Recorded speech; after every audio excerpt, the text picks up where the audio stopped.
Carl Jung taught that real self-esteem begins the moment you stop trying to be special. It sounds simple, but that single idea has the power to unravel everything we've been told about worth and identity. From an early age, you were taught that value comes from standing out, being the smartest, the most talented, the most admired. You learned that love must be earned, that your right to belong depends on achievement. And without realizing it, you started to perform your own life. But no one warned you about the cost of always trying to be exceptional. The cost is emptiness. The emptiness that appears when applause fades, when comparison cuts deep. When the mirror shows a tired version of the person you've been pretending to be, Jung discovered that the harder the ego tries to prove its worth, the further it drifts from the self, the quiet center of the soul. The ego lives on approval. The self exists in peace. The ego strives to be seen. The self simply is. And when you touch that deeper part of yourself, self-esteem stops being performance and becomes presence. Yet we live in a culture obsessed with being special. Every message tells us to shine, to stand out, to prove our uniqueness. But behind that beautiful illusion hides a quiet fear, the fear of not being enough. And the more we try to outrun that fear through success, the louder it becomes. Jung warned that the ego is like a frightened child pretending to be an adult. Loud, restless, desperate for attention, but secretly just longing to be held. That's why he called the mask we wear to survive the persona. The persona smiles when the heart is tired, stays polite when the soul wants silence, and performs confidence when all it feels is doubt. The mask helps us navigate society, but every time we forget it's a mask, we lose touch with our real face. And that's how many of us slowly vanish behind our own performance. Jung showed that authentic self-worth doesn't come from being admired by the world. It comes from being seen by yourself. When the mask falls and the real face finally breathes, something sacred happens. The endless need to be more begins to dissolve, and you realize that simply being is enough. Before we go further, I want to invite you into a small but powerful ritual. If you believe that accepting yourself as you are is an act of courage, write this in the comments. I accept myself as I am. Don't say it as a nice quote. Say it as a promise. Because these words are not decoration. They're a declaration to your unconscious. I no longer need permission to exist. Jung believed that the self doesn't seek perfection but wholeness. A totality that includes light and shadow, pride and shame, strength and tenderness. When you stop chasing special, what you find instead is peace. The calm that arrives when you finally stop running from yourself. And that's where the real journey begins, the return home. Not to a place, but to the space inside you where love doesn't depend on achievement, and peace doesn't depend on applause. Jung often said that the longest journey a person can take is from the head to the heart. Maybe that's why when you finally allow yourself to just be who you are, something inside whispers, I'm home, for Carl Jung. True self-esteem wasn't about positive thinking or repeating affirmations. It was about reconciliation between the conscious and the unconscious. He believed that modern people don't suffer from a lack of success, but from a lack of soul. We've lost contact with what's essential, hypnotized by the need to be somebody. And when life begins to fall apart, when the job, the image, or the relationship stops giving us meaning, what's actually collapsing isn't the world around us. It's the illusion of the ego. Jung saw the ego as a small island floating in a vast ocean of unconscious life. On the surface, we chase goals, recognition, and approval. But beneath it all, silent and infinite, lies the self, the deeper center of the psyche. While the ego struggles to earn value, the self already is value. The distance between the two is the root of most human suffering. The ego wants to be seen. The self wants to be real. Jung often warned that when the ego becomes too identified with its image, it loses connection to the soul. That's when comparison, envy, and anxiety take over. A person begins to live for appearance, not authenticity. The breakdown we call low self-esteem is often the soul's rebellion against falseness, the unconscious demanding truth. The pain you feel isn't proof that you're broken. It's your deeper self asking to be remembered. In Jungian psychology, authentic self-worth emerges when the ego serves the self instead of trying to replace it. When they align, life stops being a competition and becomes an expression. You work, love, and create not to impress, but to express what feels true.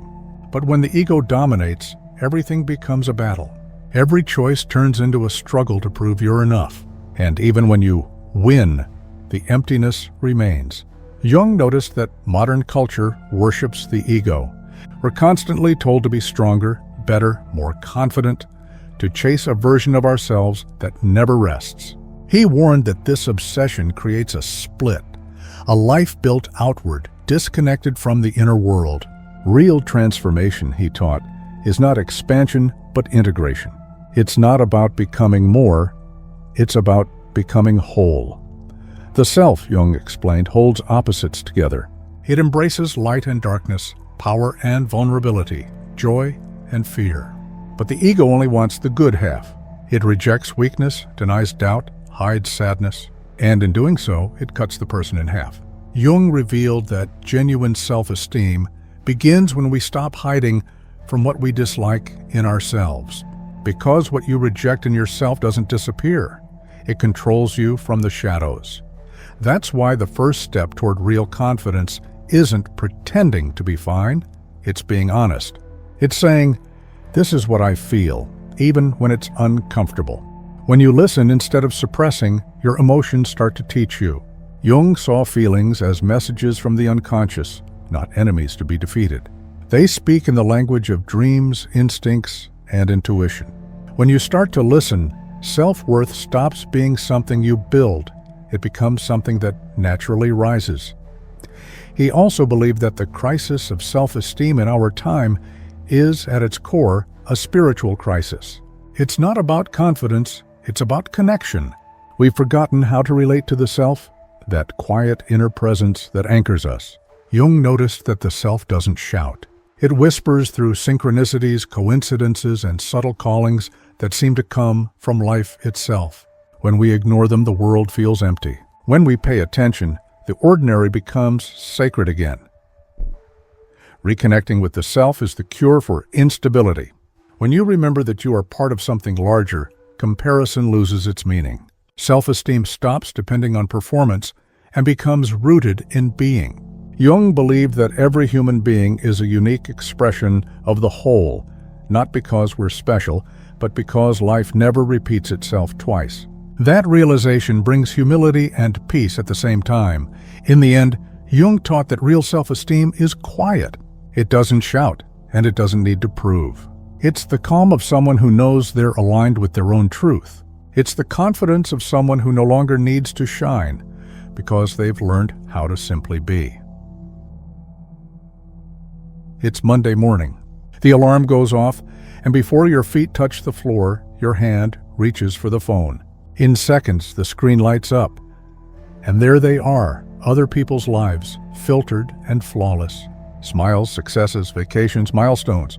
You scroll for less than a minute before the quiet voice appears. They're living, and I'm not. You brush it off and start the day. But something in you already feels smaller. At work, you try to sound confident, to look engaged, to play the part. Every smile, every conversation, every meeting feels like a subtle performance. A part of you knows it's not the real you, but you don't remember when you stopped being real. Carl Jung observed this exact kind of fatigue, the exhaustion that comes from performing a version of yourself for too long. He called that version the persona, the social mask we all wear to survive. It's necessary, but it comes at a cost. The more convincing the mask, the easier it is to forget the face beneath it, and that's what happens. You start posting just to stay visible. You say yes when you mean no. You chase compliments only to feel emptier when they come. Every time someone praises you, it feels like oxygen, but it fades fast. Because deep down you know they're clapping for the mask, not for you. Jung noticed that when the soul is ignored for too long, it begins to protest. It calls through sadness, through anxiety, through that strange hollowness that no amount of success can fill. He believed that breakdowns are often breakthroughs in disguise, the moment when the false self begins to crumble and the real one knocks from underneath. One night, you come home, drop your phone face down, and sit in the dark. There's no noise, no distraction, just you. And suddenly, the question surfaces. What if I'm never special? It lands like a stone in the chest. For a moment, there's panic. Then something unexpected. Stillness. It's not despair. It's truth. And that truth feels strangely freeing. Jung would call this the first whisper of the self. The deeper, wiser center of who you are. The ego hears that whisper as defeat. The self knows it's the beginning of peace. When the illusion of being someone starts to collapse, the possibility of being yourself finally appears. Over the next few days, life looks the same from the outside, but feels different inside. The comparisons lose some of their power. The noise feels softer. You start noticing small things, the sound of footsteps, the breath before speaking, the stillness between tasks. Jung believed that these subtle awakenings were signs that the self was surfacing, that the soul was reclaiming its rhythm. On Saturday, you go for a walk alone. No music, no destination, no need to post it later. Just the sound of your own breath and the wind on your face. And for the first time in a long while, you realize you don't need to be impressive to feel alive. There's a peace in simply being. Jung described this moment as a reunion with the self, when life stops being a performance and becomes participation. But the ego doesn't vanish overnight. It returns dressed as ambition, whispering, "You could be more. You should be doing more." It speaks in the language of motivation, but its fuel is fear, fear of not existing without an audience. Jung warned that the ego is like an actor terrified of the final curtain. It doesn't know how to live without applause. But he also reminded us that it's in the dark, after the lights go out, that the self begins to speak. A few mornings later, something shifts. You wake up and don't reach for your phone. You breathe. The mirror no longer feels like a test, just a reflection. You still have dreams, but they're no longer driven by comparison. They're guided by truth. The world hasn't changed, but the way you inhabit it has. You've stopped performing. You've started living. Jung believed that the self doesn't need recognition, only awareness. And it's in this quiet awareness, when the ego finally bows, that authentic self-esteem is born. Not the kind that shouts, "I'm amazing," but the one that gently whispers, "I'm enough." If this story made you pause, if even for a moment you felt the relief of not needing to prove anything, remember, that's the first step back to your center. Before we move on to the practical part, do something small but meaningful, like share and subscribe, not for me but for you, because every time you choose to reconnect with what's real, you help others remember who they are too.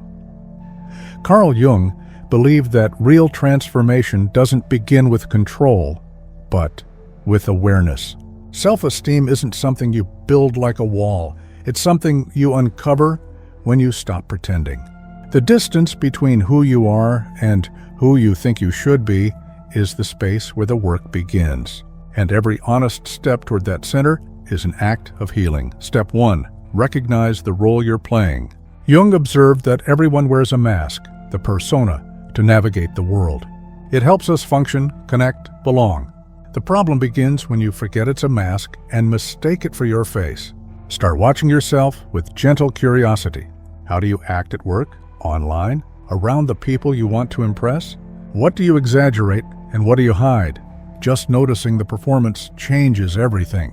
Because awareness, Jung said, is the beginning of freedom. When you recognize the actor, the real self can finally breathe backstage. Step 2. Separate emotion from identity. When shame or insecurity rise, the ego panics and declares, "This is who I am." But Jung taught that emotions are not identities, they're messages. You feel fear, but you are not fear.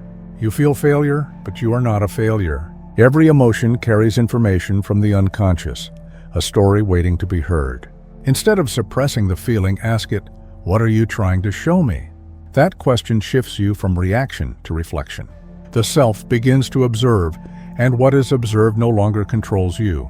Step 3. Respond, don't react. The ego reacts. The self responds. When someone hurts you, the ego wants to fight, defend, prove. But Jung reminded us that freedom begins when we stop living mechanically. Before reacting, breathe. Let the emotion rise and fall without naming it as good or bad. Ask, what part of me is being touched right now? That single pause turns pain into a teacher. In that silence, the self speaks, and its voice always brings clarity, never chaos. Step 4. Embrace your shadow. The shadow is everything the ego tries to reject: fear, envy, anger, weakness. But Jung revealed that the shadow holds most of our undeveloped power. When you dare to look at what you despise in yourself without judgment, you find gold hidden inside the dirt. Say to yourself, "This too is me." It's not indulgence, it's integration. The light doesn't destroy darkness. It learns to walk beside it, and in that reconciliation, energy returns. Self-esteem grows not from being flawless, but from being whole. Step 5. Choose to be, not to seem. Jung taught that the goal of individuation, the full realization of the self, is simplicity. The ego wants to appear impressive. The self wants to be authentic. Ask yourself each morning, what would feel honest today? Then practice one act of truth, no matter how small. Say no when you mean no. Admit when you don't know. Speak from your heart, even if your voice shakes. Each honest act stitches you closer to your own soul. And one day, without noticing, you stop performing and start existing. These steps sound simple, but they demand courage. Jung understood that the journey toward the self is not for the faint of heart. It requires surrender, a willingness to let go of control and listen to what the unconscious has been trying to say all along. True self-esteem isn't a fixed state of confidence. It's a living relationship with truth. It's remembering that you are allowed to exist exactly as you are. When you begin to live this way, subtle miracles unfold. The inner critic softens. The comparisons fade. You stop rushing to prove and start moving with presence. Jung believed that this inner quiet, this calm awareness, is the signature of the self. It's what remains when the noise of the ego finally settles. Real self-esteem doesn't announce itself. It doesn't shout or sparkle, it just is. It's the gentle knowing that you belong, not because you're extraordinary, but because you exist. Carl Jung believed that every human being carries an entire universe within: light and shadow, love and fear, clarity and confusion. And when you begin to make peace with that inner world, something extraordinary happens. The war between who you are and who you think you should be finally starts to end. Out of that silence, real peace begins to grow. We live in a culture that has turned self-esteem into performance. Self-love has become a brand, confidence a competition. We're taught to feel worthy only when we're succeeding, when we look strong, when we're admired, when we seem unshakable. But Jung saw it differently. He taught that true self-worth begins the moment you stop trying to fix yourself, because nothing inside you is broken. There are only forgotten parts waiting to be seen. When you start accepting yourself, the world around you subtly changes. The people who once triggered you begin to teach you. Criticism loses its sting. Praise loses its grip. You stop reacting to life and begin responding to it. Jung observed that once you integrate your shadow, it no longer controls you. And the same is true of insecurity. The moment you face it, it stops defining you. But this journey isn't linear. Some days you'll feel grounded, and others you'll forget everything you've learned. And that's okay. The soul doesn't grow in straight lines. It spirals. It revisits, deepens, circles back, each time bringing more understanding. Jung often compared this process to descending into the unconscious, not to get lost, but to retrieve the parts of yourself that have been living in exile. Every descent brings back a piece of your own light. That's why real self-esteem is an act of courage. The courage to look inward without the agenda to change. The courage to meet what's been hidden and still say, you belong. Jung showed that the meeting with the self and the deepest core of who we are only happens when we stop chasing perfection and begin to embrace totality. Wholeness means you can hold opposites inside you, joy and sadness, doubt and confidence, and still be whole. And here's the beautiful paradox Jung revealed. The moment you accept yourself, you also heal something larger than yourself. He saw the psyche as part of a vast web, what he called the collective unconscious. Every time one person brings light to their shadow, that light ripples outward. Every act of self-acceptance makes it easier for others to do the same. Because authenticity is contagious, your healing silently gives others permission to heal too. That's why self-acceptance is not selfish, it's sacred. When you live honestly, you become a quiet invitation for truth. You stop teaching with words and start teaching through presence. You remind others, simply by existing, that it's safe to be real. Jung once said, "What is healed in one of us is healed in all of us." And maybe that's what this journey is truly about, becoming whole, so that life can flow through you more truthfully. So, take a moment to reflect. Which part of yourself are you ready to accept today? Maybe it's the doubt you keep hiding, the fear of being ordinary, or the exhaustion of always having to be strong. Write it in the comments, not as confession, but as release, because when you name what hurts, the unconscious begins to soften, and what once felt heavy begins to move. Jung warned that whatever we repress grows stronger, but whatever we bring into awareness begins to transform. Every emotion you understand becomes energy returned. Every piece of yourself you welcome home becomes a bridge to peace. And step by step, you realize that self-esteem was never about confidence, it was about compassion. When that compassion settles in, the world feels different. You start seeing beauty where you used to see flaws. You start listening instead of judging. And for a moment, everything feels connected, not perfect, but whole. That's the quiet signature of the self-awakening in you. If this message spoke to you, like, share, and subscribe, not for me, but for you. Because every time you choose to return to what's real, you help someone else remember who they are, too. Carl Jung taught that the ultimate purpose of life is not perfection, but individuation, the process of becoming whole.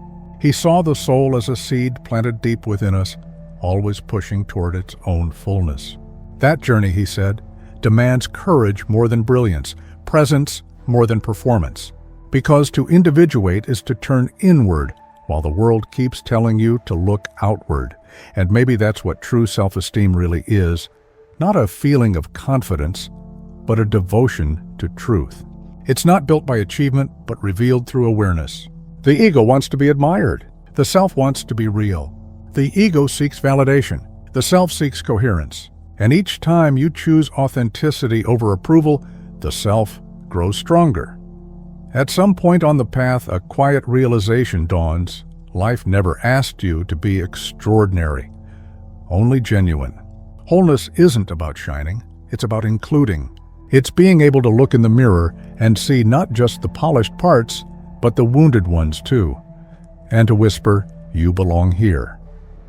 That's where real freedom begins, when you can hold your contradictions and still call yourself complete. Jung warned that most people spend their lives reacting, chasing validation, running from silence.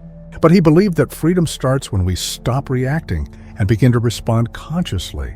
When you move slower, when you listen deeper, when you choose meaning over noise, time itself seems to soften. Self-esteem stops being a battle and becomes a way of being. It doesn't need to prove. It just lives. And in that stillness, something sacred appears. Peace. A peace that isn't about outcomes or success or being seen. A peace that simply is. Jung described it as the presence of the self. The moment when, after so many attempts to become someone, you finally rest in being yourself. That peace doesn't make life perfect. It makes it real. From that space, you begin to see differently. You notice that everyone is fighting a private battle to remember who they are. The ego compares. The self understands. Compassion grows naturally, not as an effort, but as recognition. You start to see your own story reflected in others. And that simple awareness changes the world around you.